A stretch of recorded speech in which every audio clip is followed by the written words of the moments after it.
नमस्ते, Vande Mataram. Revolution India channel पर आप सबका हार्दिक स्वागत, अभिनंदन। दर्शकों, जैसा कि हर बार मैं आप सब लोगों से एक वायदा करता हूँ, किसी न किसी ऐसी शख्सियत से आप सबको रूबरू कराऊंगा। और आज के हमारे खास मेहमान श्रीमान अशोक छाबड़ा जी हैं। आप मीडिया कोऑर्डिनेटर हैं, honourable chief minister government of Haryana. आपका रिवॉल्यूशन इंडिया चैनल का हार्दिक स्वागत, अभिनंदन। आपका बहुत बहुत धन्यवाद विवेक जी।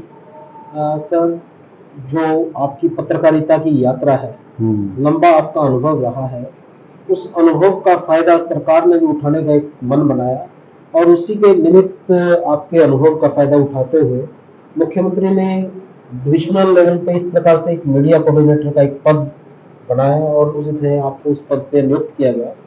उस पद के बारे में जानना चाहते हैं, क्या क्या जिम्मेवारियां हैं, किस प्रकार की आपकी रोल रिस्पॉन्सिबिलिटी ड्यूटीज हैं जिनका आप निर्वहन करते हैं। मुख्य तौर पर तो विवेक जी, जो हमारा दायित्व है वो पत्रकारों की जो उनको रूटीन में समस्याएं उनको फेस करनी पड़ती हैं, उनका पुल का काम करना सरकार और पत्रकारों के बीच में। जी। जैसे सरकार जो जो सुविधाएं पत्रकारों को देती है जी। और हमारी सरकार का तो मुख्यतः फोकस कह लो, नारा कह लो, या एक एक तरह से सिंबॉलिक उसको मंथन कह लो कि अंत्योदय की योजना है कि अंतिम व्यक्ति तक हर तरह की योजनाओं का लाभ उन तक पहुंचे। जी। ऐसे ही पत्रकार जो साथी हैं हमारे, क्योंकि मैं पत्रकारिता से निकल के आया हूं, तो उनके सुख दुख का साथी रहा हूं। उनको मुख्यतः किन दिक्कतों का सामना करना पड़ता है, जैसे मान लो सपोज करो एक्रीडिटेशन की समस्या होती है हमारे यहाँ, फिर मान लो कोई प्रॉब्लम आ गई, उस प्रॉब्लम से उनको आर्थिक रूप से मदद कैसे कर पाए, क्योंकि जो नई पीढ़ी हमारी पत्रकारिता में आ रही है, बहुत सी योजनाओं का उनको पता ही नहीं होता कि सरकार उनके लिए किन किन योजनाओं का लाभ वो सरकार की योजनाओं का ले सकते हैं। तो उनको उनके साथ और सरकार के बीच में मुख्यतः मेरे पुल का काम है। जैसे मैं आपको उदाहरण देता हूं, कोरोना काल में 18 पत्रकार के करीब संख्या मेरे पास सूची है प्रांत भर की, जिनसे हमने खुद संपर्क किया। कोरोना में पीड़ित थे, घर में कोई आर्थिक कोई हिसाब किताब ज्यादा था नहीं मजबूती का, हमने एक कदम आगे बढ़ाकर, और आज इसलिए खुलासा कर रहा हूं कि हमने उनकी उस तरह से मदद की। उससे मुख्यमंत्री ने स्वयं कहा हमको कि किसी से कोई इस बात की चर्चा नहीं करनी है, चुपचाप आप उनकी मदद करो और परिवार को दवाई से और से आर्थिक से कोई दिक्कत नहीं आनी चाहिए। तो उन पत्रकारों ने हमने सूची बनाई, जिला भर में हर जिले में पत्रकारों से पूछा कि आपको कोई समस्या हो तो आप हमसे संपर्क कर सकते हो। तो उस समय हमने उनकी आर्थिक मदद भी की। ऐसे ही एक मामला आता है पेंशन का। सरकार पेंशन देती है, अभी अभी मुख्यमंत्री जी ने 10,000 से बढ़ाकर 11,000 की है। उसमें क्या प्रॉब्लम्स रहती हैं, क्या उनमें दिक्कत पत्रकारों को होती है, क्योंकि अगर उनको पेंशन शुरू हो जाए तो एक सुनिश्चित सा जीवन हो जाता है वृद्धावस्था में, 60 की अवस्था में पत्रकार का। तो इन सब योजनाओं का लाभ उन तक पहुंचे, सरकार की योजनाओं का लाभ पत्रकार ले पाए और उनका लाभ, उनके अनुभवों का लाभ सरकार को मिले। हमको भी वो फीडबैक देते हैं ना कि सपोज करो किस जगह हम ठीक हो सकते हैं, किस जगह कर सकते हैं, किस जगह किस योजना में कोई कमी है, कोई पेशी है, तो उनका लाभ भी हमको मिले। तो एक तरह से पुल का काम है और उसका दायित्व का निर्वहन हम लोग कर रहे हैं। कितने सही है, कितने गलत है, कितनी उम्मीदों पर खड़े हैं, वो तो आप तय करोगे, लेकिन हम ईमानदारी से कोशिश प्रयास यही कर रहे हैं। छाबड़ा साहब, कितने जिले आपके अंडर आते हैं, जिन जिलों का आप इस बतौर मीडिया कोऑर्डिनेटर टू सीएम निर्वहन कर रहे हैं? देखिए, मेरा डिस्ट्रिक्ट जो हेडक्वार्टर है 5 कमिश्नरी का होता है। मेरा डिस्ट्रिक्ट हेडक्वार्टर जो है वो हिसार है, लेकिन बैठता मैं सेक्टर जींद में भी हूँ। हिसार है, फतेहाबाद है, सिरसा है, हांसी है, जींद है। उसके अलावा मुख्यमंत्री जी या सरकार के बड़े हमारे अधिकारीगण कहीं समझते हैं कि हम लोगों को वहां काम करना चाहिए। जैसे अभी धनौरी में उपराष्ट्रपति जी का कार्यक्रम था, कल ही राष्ट्रपति जी का कार्यक्रम हिसार में था। तो उस नाते जो जो हम लोग कर सकते हैं मीडिया प्रबंधन की दृष्टि से, उनसे कनेक्ट कर सकते हैं, उनसे बात कह सकते हैं, रख सकते हैं, उनको ठीक समय पर समाचार मिल जाए, ठीक समय पर कम्युनिकेट हो जाए, ठीक समय से उनकी रखाल हो जाए, ठीक समय से उनसे बातचीत हो जाए, तो ये सब करने का काम दिन भर रहता है। तो अधिकतर मेरा एरिया जो है वो हिसार की जो मंडल कमिश्नरी है जी। उसका क्षेत्र है मेरे पास। छाबड़ा जी, आपका पत्रकारिता जगत में बहुत लंबा अनुभव रहा है और आप पत्रकारों की समस्या को भी भली भांति जानते हैं, उनकी समस्याओं को समझते हैं। कहीं किसी लेवल पे जब कोई समस्या प्रशासन के एंड पर आती है और उसका मीडिया ट्रायल ही हो जाता है और उस मीडिया ट्रायल बेसिस पे ही प्रशासन पर, सरकार पर वो एक प्रेशर बनता है कि उसका त्वरित उसको मतलब उसमें जस्टिफाई नहीं कर पाते, न्याय होगा कि नहीं होगा। उसके बारे में आप क्या कहना चाहेंगे कि क्या मीडिया ट्रायल किसी भी एपिसोड का होना चाहिए या नहीं होना चाहिए? देखो मैं बताऊं, पिछले 8-10 साल से समस्या आ गई है कि सोशल मीडिया पर हम लोग बिना तथ्य के, बिना कंटेंट के समाचार के पीछे या आरपी के पीछे भागने की एक कोशिश या प्रयास करते हैं। और मेरा मानना है कि जिस समाचार से आप बेटी पिछले 10 साल की पत्रकारिता उठाकर देखो, 10 या 15 साल, जब ये सोशल मीडिया ज्यादा एक्टिव नहीं था या तब इसका प्रवेश नहीं हुआ था, तब हम लोग क्या करते थे, समाचार हमारे पास आया, क्योंकि मैंने बिल्कुल ग्रामीण अंचल से पत्रकारिता शुरू किया और डेस्क पे समाचार संपादक तक पे रहा हूं मैं जी।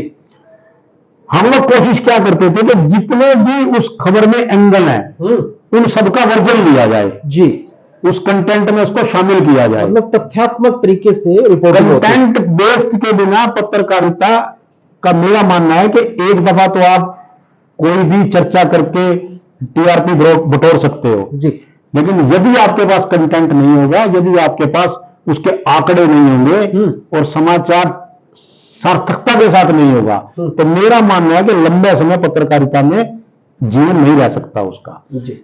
इसीलिए मैं बार बार कहता हूं मेरे सोशल मीडिया के साथियों को भी कि हम लोगों को कंटेंट पे काम करना चाहिए, मेहनत पे काम करना चाहिए। मैं उनकी उस पे पत्रकारिता पे कोई वो नहीं कर रहा जी, लेकिन अगर हम उसमें कंटेंट जोड़ देते हैं या आंकड़ों के साथ पत्रकारिता करते हैं, किसी की इन्वेस्टिगेशन छानबीन करके कोई इश्यू उठाते हैं जी जी जी, तो फिर आपको समाज का जो स्वीकारिता मिलती है, सरकार की भी स्वीकारिता मिलती है, प्रशासन की भी स्वीकारिता मिलती है, राजनेताओं की, पॉलिटिशियन की, सामाजिक नेताओं की, सबकी स्वीकारिता मिलती है फिर उस समाचार को जी। लेकिन कभी कभी होता क्या है कि हम लोग अपनी जल्दबाजी के चक्कर में या टीआरपी के चक्कर में आगे रहने की होड़ में उस समाचारों को बिना कंटेंट की तलाश में, बिना उसमें चला देते हैं, जिसका नुकसान समाज को भी होता है और प्रशासन को भी होता है, सरकार को भी होता है और परिवार को भी होता है। मेरा मानना है कि समाचार वो होना चाहिए जिसका फायदा समाज को हो, संगठन को हो, सरकार को हो, देश को हो। ऐसे समाचार का कोई फायदा नहीं होता जिससे समाज, देश या आपका प्रदेश को कोई नुकसान होता हो जी, मेरा ये मानना है। छाबड़ा जी, पत्रकारिता जगत लोकतंत्र का चौथा स्तंभ मीडिया को बताया जाता है और निश्चित तौर पर जिस तरीके से डिजिटल इंडिया हो गया है, हर मीडिया हाउसेज अपने यूट्यूब सोशल मीडिया चैनल खोल रहे हैं और आप खुद जान पा रहे हैं, कोई भी ब्रेकिंग न्यूज आती है वो सबसे पहले सोशल मीडिया के माध्यम से ब्रेक होती है, फिर वो बड़े मीडिया हाउसेज में वो चलती है। तो जैसे आपने मीडिया हाउसेज, सोशल मीडिया के बारे में बात की, क्या सरकार का कोई विजन है किसी प्रकार से सोशल मीडिया का जो उस लाइन में जो लोग काम कर रहे हैं उन लोगों के हितों की रक्षा हो पाए, वो भी अपने दायित्व का कर्तव्य निष्ठा के साथ निर्वहन करते हुए मीडिया को वास्तव में मीडिया के रूप में प्रदर्शित करते हुए चले, तो सरकार के एंड पर क्या एक मंशा है, क्या एक विचार है सोशल मीडिया को किस प्रकार से उभारने का? ये जी आपका बहुत अच्छा सवाल है। ये मैं जहां भी जाता हूं, ये पत्रकार ज्यादातर पूछते हैं सोशल मीडिया एक्टिव है। मैंने सब जगह बताया उनको कि सरकार इस विषय पे काम कर रही है। मनोहर लाल जी की सरकार ने इस विषय पर पॉलिसी ड्राफ्ट की है और अभी 15 दिन पहले कुछ प्रदेश भर के पत्रकार जो सोशल मीडिया में एक्टिव हैं उनके साथ एक बैठक हमने चंडीगढ़ की थी। तो हमारे जो डीजी हैं अमित अग्रवाल जी, वो भी उस बैठक में थे। हमारे जो मीडिया एडवाइजर हैं सीएम साहब के अमित आर्या जी, वो भी इस बैठक में थे जी। कुछ सोशल मीडिया के एक्टिव लोग थे, उनसे हमने 2-3 घंटे की बैठक में विस्तृत मंथन किया है जी।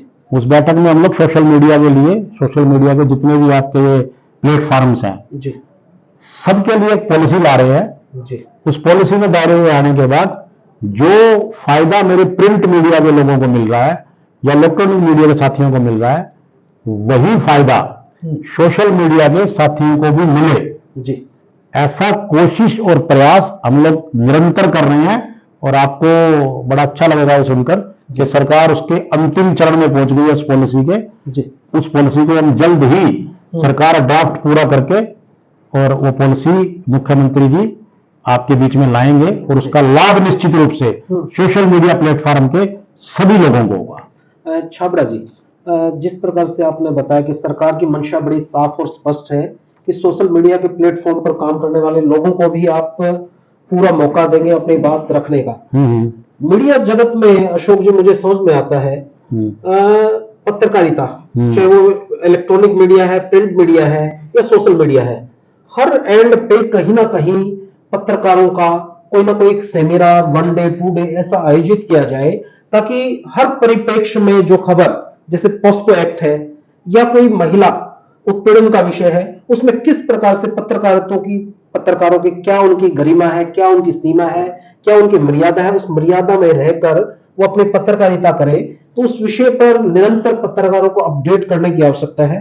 और आप media coordinator to CM honourable Haryana है, तो विचार मन में नहीं आता कि 1 डे 2 डे ऐसा सेमिनार जिले के या कमिश्नरी के पत्रकारों को आयोजित किया जाए ताकि पत्रकारों को अपने आप को अपग्रेड करने में मौका मिले। जी, आपका सुझाव अच्छा है कि इस विषय में काम किया जा सकता है, लेकिन मेरा मानना यह है कि जो हमारी प्रांत में यूनियन है पत्रकारों की, जो स्टेट के स्तर पे काम करती है यूनियन, उनको इस विषय को टेकअप करना चाहिए ज्यादातर जी, क्योंकि उनको पत्रकारिता में ये काम लेना चाहिए, पत्रकारों से समझाना चाहिए, सेमिनार हो, चाहे विचार गोष्ठी हो या फिर और भी किसी ओकेजन की तरह कर सकते हैं वो, ताकि उनको ये पता लगे समय समय पर कि सरकार कानून के स्तर पर क्या अमेंडमेंट कर रही है या फिर सरकार आपके लिए क्या पॉलिसी लेके आई है जी, या फिर सरकार आपको क्या दे रही है, कैसे ले सकते हो, कहां से ले सकते हो। तो ये सब चीजें सरकार के स्तर पे जो पॉलिसी होती है, मेरा मानना है नैतिक स्तर पर इसको यूनियन के लोगों को टेकअप करना चाहिए। लेकिन हाँ, यदि आपने इस विषय को रखा है तो अपने मंडल स्तर पे इस तरह की पहल कर सकते हैं कि हिसार कमिश्नरी स्तर पर पत्रकारों का 1 दिन का या 2 दिन का कोई सेमिनार हम आयोजित करें। और आपको मैं साधुवाद दूंगा कि हम इसकी शुरुआत जींद से ही करते हैं। अगले महीने हम जींद में किस तरह का एक कार्यक्रम करते हैं जिसमें सब पत्रकार साथी हम बैठे हैं, 1 दिन हम पूरा उस विषय पे मंथन करें, इसमें एक्सपर्ट लोग उसमें बुलाएं और अपने विचार रखें, ऐसा करते हैं। मेरा अंतिम निवेदन, जो लोग आपको देख रहे हैं, पत्रकारिता जगत में जो नए लोग एंटर कर रहे हैं और जो जिनका लंबा अनुभव रहा है, उन सब लोगों के लिए आप क्या संदेश देना चाहेंगे कि पत्रकारिता किस प्रकार से स्वच्छ पत्रकारिता चलती रहे और लोगों को पत्रकारिता की वजह से न्याय मिल पाए? मेरा केवल इतना ही कहना है, जो नए लोग पत्रकारिता में आ रहे हैं, अच्छी बात है, वो लोग पढ़ लिख के आ रहे हैं। देखिए, हमारे समय में इसको कहते थे हम गॉड गिफ्टेड पत्रकारिता कर रहे हैं।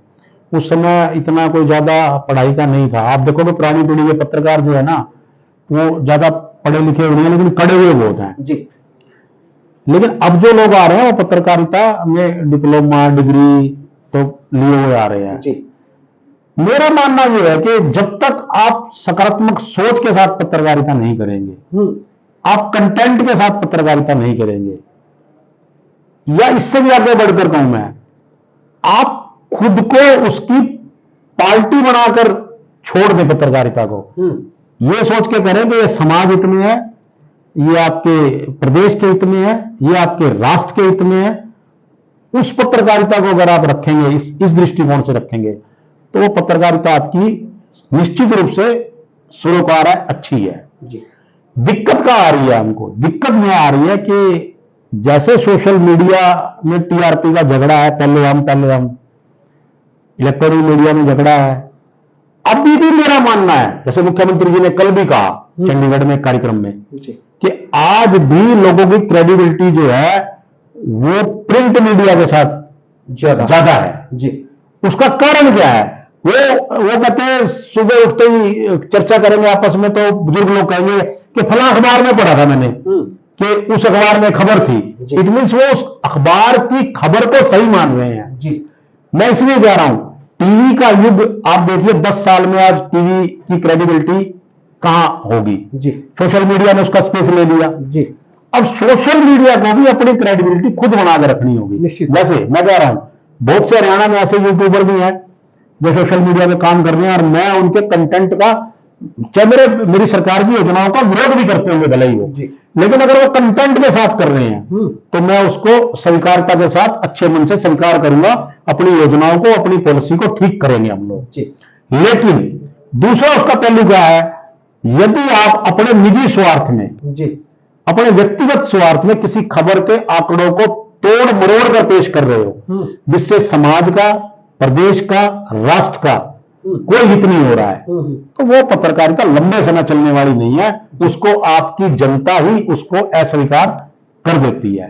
इसलिए मेरा आपसे निवेदन है, और आपके YouTube चैनल के माध्यम से सब पत्रकार जो भी नई पीढ़ी है उनसे निवेदन है कि पत्रकारिता हमको ठीक सोच के साथ, अच्छी सोच के साथ पत्रकारिता करनी चाहिए, कंटेंट की पत्रकारिता करनी चाहिए, और पत्रकारिता करते हुए हमको देखना चाहिए कि ये जो खबर हम लिख रहे हैं, अगर इस खबर में जिस व्यक्ति के खिलाफ लिख रहे हैं, अपने आप को उस पैरामीटर पर खड़ा करके देखें जी, कि कभी आपकी तो ऐसी स्थिति हो सकती है, क्या इसमें वर्जन लेना चाहिए नहीं लेना चाहिए। तो पहले वाली बात मैंने आपसे कही, जितने भी खबर में एंगल्स हैं, उन पर कोशिश ये होती है, प्रिंट मीडिया में तो आज भी सिखाया जाता है जी, आप खबर भेजिए, डेस्क पे डेस्क से फोन आ जाएगा कि साहब इसमें उसका वर्जन ही नहीं है जिसके खिलाफ आप खबर डाल रहे हो जी जी।